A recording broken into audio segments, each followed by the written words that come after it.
What is up, everybody? I don't know if anybody else had this issue with their Kobra Max 3 that I had. I had it to where the gantry was not level. So it actually would print higher on one side than the other, and my prints didn't want to stick. So here's what I did. I'm just going to tell you because obviously I'm printing right now. So I'm going to tell you how to do it. It's really not that hard. You just got to be gentle. So first thing you're going to do is power off your machine, unplug it, cycle it, press on and off, make sure all the power's out of it, okay? Because you don't want any power in your motors here.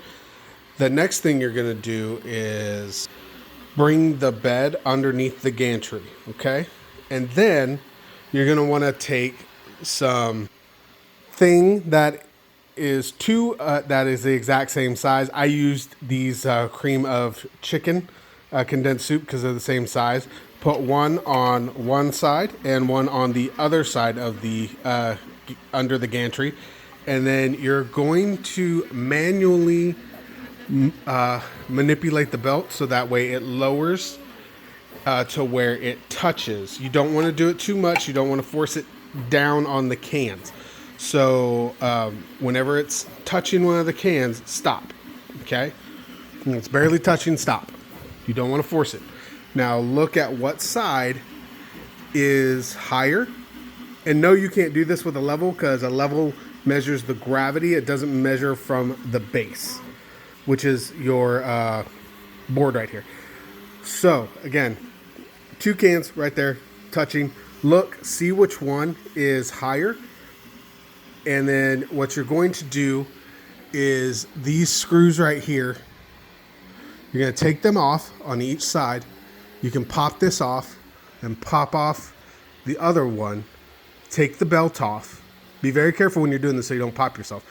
So you take the belt off, and then you're going to manually turn whichever gantry is higher or which one is level that you're wanting to level out. In my case, it was higher, so I wanted it, the other side to be lower. So I lowered it to where they were both touching the cans, but I could still move them a little bit. They weren't stuck underneath.